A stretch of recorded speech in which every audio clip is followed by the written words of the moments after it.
Study IQ IAS, अब तैयारी हुई अफोर्डेबल। दोस्तों, रशिया के प्रेसिडेंट व्लादिमीर पुतिन की आज तक की सबसे स्ट्रॉन्गेस्ट वार्निंग जो है यूएसए के एलाइज को दी गई है। पूरा यूरोप और यूएसए कांप चुका है। कारण क्या है? आज ही व्लादिमीर पुतिन ने अनाउंस किया है कि वो अपने न्यूक्लियर डॉक्ट्रिन यानी परमाणु बॉम्ब को लेकर जो पॉलिसी है उसमें बहुत सारे बदलाव करने लगे। वो नए कंडीशंस इंट्रोड्यूस करने लगे और ये नए कंडीशंस इतने भयानक है कि रशिया कभी भी परमाणु हमला अब यूक्रेन पे कर सकता है।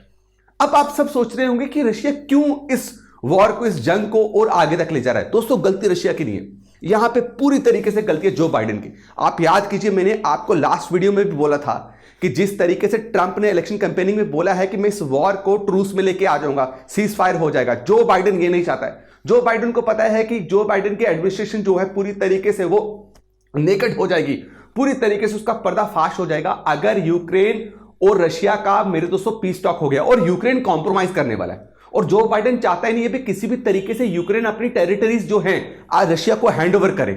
इसीलिए लगातार जो है, अगर आप देखेंगे, जो बाइडेन $बिलियन जो हैं और हथियार यूक्रेन को प्रोवाइड कर रहा है। और अब जो बाइडेन ने एक ऐसा डिसीजन लिया जिसने मजबूर कर दिया व्लादिमीर पुतिन को यह डिसीजन लेने के कि वो अपनी न्यूक्लियर डॉक्ट्रिन यानी परमाणु पॉलिसी को बदल चुके हैं। और वो क्या है मेरे दोस्तों?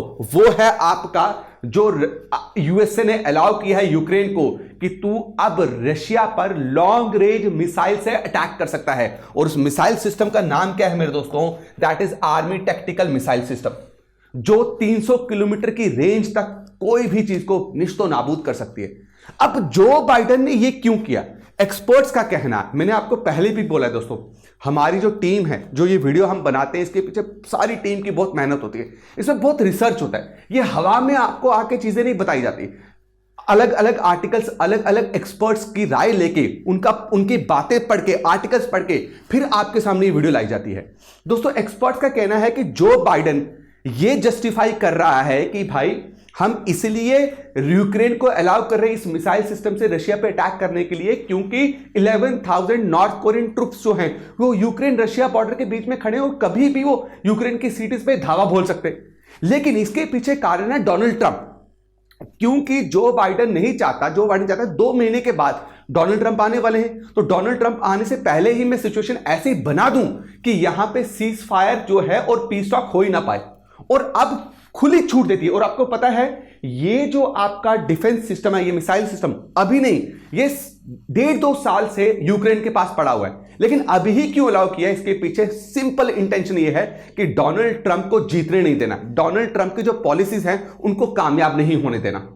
अब दोस्तों देखिए, ये 300, ये जो एरियाज है ना, ये एरिया रशियन टेरिटरी है, ठीक। और मेरे दोस्तों, ये जो आपका मिसाइल सिस्टम है, यहां तक जितनी भी सिटीज है सबको पूरी तरीके से तबाह करके रख सकता है। अब जब रशिया को यह पता चला कि भाई यूएसए रुकने का नाम नहीं ले रहा, तो रशिया ने बोला चलो भाई, अब मैं आपको अपना असली रूप दिखाता हूं। असली रूप यह है कि मैं करने लगा हूं अपनी न्यूक्लियर डॉक्ट्रिन पॉलिसी को अपडेट, और मैं लाने लगा हूं नई कंडीशन। तो सुनो भाई कंडीशंस, और तैयार रहो, जिगरा रखो, दिल रखो इस कंडीशन को सुनने के लिए। क्या कंडीशन है? कंडीशन सुनिए आप। सबसे पहले कंडीशन क्या बोला है? कंडीशन बोला है कि भाई पहली बात, अब रशिया किस किस हमले को आपका न्यूक्लियर हमले से जवाब देगा, परमाणु बॉम्ब से जवाब देगा। अगर कोई देश जो न्यूक्लियर पावर कंट्री है, Ukraine is not a nuclear power country, suppose कीजिए कोई भी देश जो न्यूक्लियर पावर कंट्री है, वो अगर यूक्रेन को यह भी सपोर्ट करता है कि तुम रशिया पे हमला करो कन्वेंशनल मिसाइल से, जिसमें परमाणु बॉम्ब, परमाणु असला कुछ नहीं है, ठीक है, ड्रोन से अटैक करो, एयरक्राफ्ट से अटैक करो, जो अभी हो रहा है। लेकिन अब अगर ऐसा कोई भी अटैक हुआ और रशिया को पता चला it is backed by a nuclear power country, तो उसका जवाब जो है रशिया किससे देगी मेरे दोस्तों? परमाणु बॉम्ब से देगी। किसी देगी? परमाणु बम से। अब रशिया बोल रहा है कि भाई यूक्रेन की इतनी औकात ही नहीं है कि यूक्रेन लॉन्ग रेंज मिसाइल को और ऐसे डिसीजंस को ले पाए रशिया के खिलाफ। और अगर ये डिसीजन यूक्रेन ले रहा है तो 100% it is backed by western countries, 100% it is backed by your USA. और मैं अब अपनी न्यूक्लियर डॉक्ट्रिन पॉलिसी को अपडेट करने वाली हूं। और आपको मैं बता दूं, ये लॉन्ग रेंज मिसाइल आप चेक करिए, गूगल कीजिए, आपको पता चलेगा कि लॉन्ग रेंज मिसाइल सिस्टम जो है वो यूक्रेन आने वाले किसी भी दिन में रशिया के ऊपर हमला कर सकता है। और अगर यह हमला हुआ तो रशिया परमाणु बॉम्ब से जवाब देने वाला है। रशिया ने यह भी बोला है कि आपकी जो कोalition सब मिलके जो है मुझ पे हमला कर रहे हैं, राइट। अगर अटैक आता है अब किससे, यूक्रेन से, जो किसी भी कोalition का पार्ट है, तो माना जाएगा उस कोalition में जितने भी मेंबर हैं, उस संगठन में जितने भी मेंबर हैं, उन सब पे मेरे दोस्तों मैं न्यूक्लियर हमला करूंगी। वो समझा जाएगा सब मिलके मुझ पे अग्रेशन कर रहे हैं और मैं जवाब भी सिर्फ न्यूक्लियर वेपन से दूंगी। यह डर पड़ा है, खतरनाक लेवल का डर अब यूएसए और यूरोपियन कंट्रीज में पड़ा हुआ है, क्योंकि अब देखो रशिया बहुत एग्रेसिव होगा, बहुत ज्यादा एग्रेसिव होगा। दोस्तों इसके साथ साथ अगर मैं आपको बताऊं ना, देखिए क्या लिखा है, why did Biden lift A ban on Ukraine striking inside Russia with A US long range missile. क्यों? क्योंकि एक्सपर्ट्स का कहना है कि जो ट्रंप की जो पोटेंशियल पॉलिसीज हैं उसको यह कामयाब नहीं होने देना चाहता। अब दोस्तों आपको इसके बारे में पता होना चाहिए, जो ये आपका आर्मी टेक्टिकल मिसाइल सिस्टम है, इसको लॉन्च कौन करेगा मेरे दोस्तों? इसको लॉन्च करने वाला जो रॉकेट सिस्टम है उसका नाम है हाइमर्स। क्या नाम है? हाइमर्स।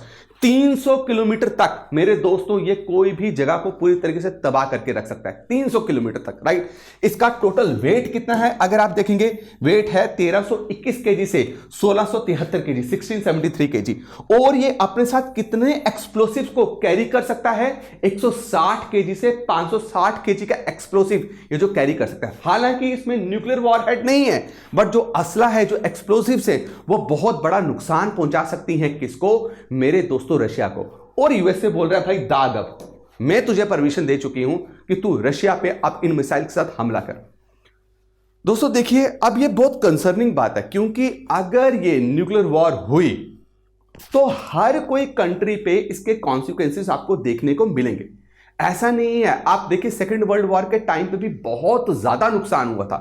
इवन कि इंडिया पे उसका डायरेक्ट इंपैक्ट जो है वो तो नहीं पड़ा, डायरेक्ट हमला तो नहीं हुआ, ठीक है, आपका किससे? जर्मनी यार। लेकिन आप अगर याद करें जापान की तरफ से कैसे इंडिया जो है इन्वॉल्व हो गया था, जब जापान बहुत फिरोशियस होना स्टार्ट हो गया।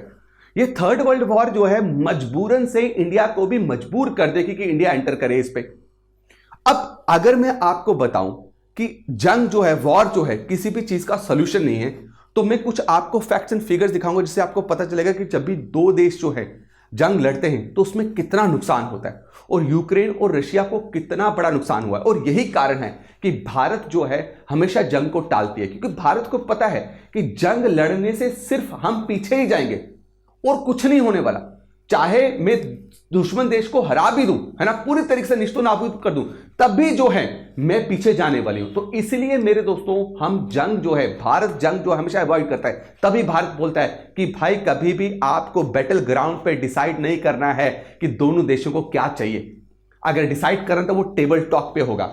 अब अगर मैं आपको बताऊं कि 1000 दिन से ज्यादा हो चुके हैं रशिया और यूक्रेन के कॉन्फ्लिक्ट को, और यहां पे मैं आपको कुछ फैक्ट्स दिखाऊंगा, कितने लोगों की जान करी गई, कितने सैनिक मरे, कितना नुकसान हुआ, जो शहर तबाह हो गए उन शहरों को रिकंस्ट्रक्ट करने के लिए कितना पैसा चाहेगा। दोस्तों अलग अलग जो है रिपोर्ट्स ये बताती हैं, यूनाइटेड नेशंस ये बताती है कि अभी तक जो है 11,743 11,743 पीपल जो है मर चुके हैं, और 24,600 से ज्यादा जो है वो इंजर्ड है। दोनों साइड्स पे ही बात की जा रही है। लेकिन मेरे दोस्तों एक और है wall street journal. Wall street journal की रिपोर्ट के अकॉर्डिंगली क्या है कि आपके 80,000 से ज्यादा यूक्रेनियन सोल्जर्स अकेले यूक्रेन में मारे गए हैं, और 40,000 से ज्यादा 4 लाख से ज्यादा क्या है जख्मी हैं। लेकिन वेस्टर्न इंटेलिजेंस के अकॉर्डिंगली मेरे दोस्तों रशिया में 4 लाख से ज्यादा सैनिक मारे गए। रशिया में अकेले 4 लाख से ज्यादा सैनिक मारे गए। और आप मुझे बताओ, जो सैनिक होते हैं, किसी भी देश की जो सेना होती है वो नौजवानों की होती है। तो आप सोचिए कि यूथ पॉपुलेशन कितनी बुरी तरीके से आपका वहां पे डिक्लाइन हुआ है। आपको पता है जब से यूक्रेन की वॉर अभी तक लगी है, यूक्रेन की पॉपुलेशन 10 मिलियन से नीचे गिरी है। मतलब आपकी 10 मिलियन यानी 1 करोड़ पॉपुलेशन यूक्रेन की कम हुई है। क्योंकि बर्थ रेट कम हो रहा है, राइट। और ऊपर से मेरे दोस्तों यह भी बताया है किसके, यूनाइटेड नेशंस के यूएन रिफ्यूजी एजेंसी ने, कि अभी तक 10 बिलियन यूक्रेनियन जो है वो यूक्रेन छोड़ के चले गए, वो यूक्रेन छोड़ के चले गए, उनको इस वॉर की वजह से उनको अपना घर छोड़ने पड़े।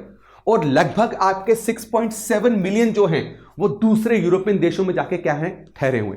अब मई के टाइम पे अब इससे पहले हम करते हैं कि इकोनॉमिक लॉस कितना है। तो आप देखेंगे वर्ल्ड बैंक की एस्टिमेशन ये बोलती है कि भाई अभी तक कितना लॉस हो चुका है, अकेले यूक्रेन को 152 बिलियन डॉलर का नुकसान यूक्रेन को हो चुका है इस 1000 दिनों की वॉर में। आप समझ रहे, और दिसंबर तक जो है ये नुकसान कहां चले जाएगा, 486 बिलियन डॉलर नुकसान। क्या मतलब, अगर हमें वापस शहरों को रिकंस्ट्रक्ट करना है, यूक्रेन अगर अपने शहरों को वापस बनाना स्टार्ट हो जाएगा तो यूक्रेन को 486 बिलियन डॉलर जो है इतना पैसा चाहिए होगा, जो यूक्रेन के एक बजट से 2.5 गुना ज्यादा है, जीडीपी से, सॉरी बजट से नहीं, यूक्रेन के जीडीपी से 2.5 गुना ज्यादा है। अब मेरे दोस्तों यूक्रेन के जो आपके पार्लियामेंट बजट के जो हेड है ना, उनका कहना है कि हर दिन यूक्रेन जो है कितना पैसा खर्च कर रहा है इस जंग में, that is 140 million dollar. Just imagine.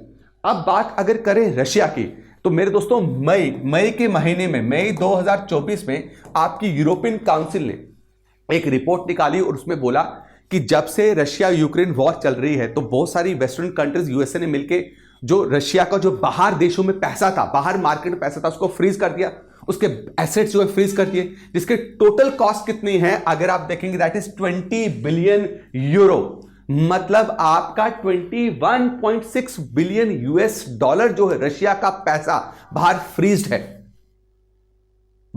है। और रशिया का एक्सपोर्ट, अब मुझे बताओ, बहुत सारे सामान जो हैं उसमें पाबंदी लगाई गई।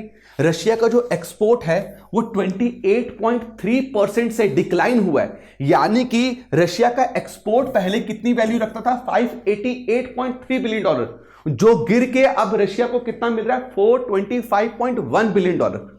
और यूरोप देशों के साथ जो रशिया का मेरे दोस्तों ट्रेड है वो 68% गिरावट आई है। तो आप सोचिए कि दोनों देशों को कितना बड़ा नुकसान हुआ है जंग की वजह से। और अब ये बेवकूफ जो बाइडेन के इस डिसीजन की वजह से मेरे दोस्तों ये नुकसान बहुत ज्यादा हो सकता है। तो दुआ कीजिए कि कोई ऐसा माहौल ना क्रिएट हो या कोई ऐसा डिसीजन। अब यूक्रेन दबाव में है, बहुत ज्यादा दबाव में है, क्योंकि अभी यूक्रेन को पता है कि 2 महीने से ज्यादा है, 2 महीने से ज्यादा है कि भाई अभी डोनाल्ड ट्रंप को आने में टाइम लगेगा। तब तक अगर यूएसए ने मनी नहीं दिया, जो मनी कितना ज्यादा चाहिए, तो भाई रशिया पूरा का पूरा यूक्रेन ले जा सकता है। तो मुझे लग रहा है कि मजबूरन जो है यूक्रेन को ये डिसीजन लेना पड़ेगा और लॉन्ग रेंज मिसाइल से अटैक करना पड़ेगा, जो यूक्रेन चाहती नहीं है मेरे दोस्तों। ठीक, अब मेरे दोस्तों आप मुझे मेरे सोशल मीडिया प्लेटफॉर्म मेरे साथ जुड़ सकते हैं। रणधीर सिंह करके मेरा एक इंस्टाग्राम आईडी है, जिसमें आप रणधीर सिंह 8888 डालेंगे तो आपको मेरी इंस्टाग्राम आईडी मिल जाएगी। वहीं पे इंस्टाग्राम प्रोफाइल पे अगर आप मेरे टेलीग्राम चैनल पे जाना चाहते हैं तो वहीं पे आप लिंक पे क्लिक करिएगा और मेरे आप टेलीग्राम चैनल में पहुंच जाएंगे।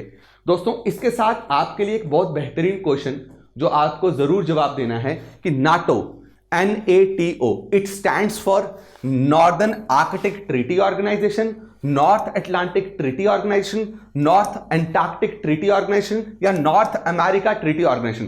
कमेंट सेक्शन में जरूर कमेंट करके बताइएगा। सबको बहुत बहुत धन्यवाद, थैंक यू सो मच। जय हिंद, जय भारत। स्टडी IQ IAS, अब तैयारी हुई अफोर्डेबल।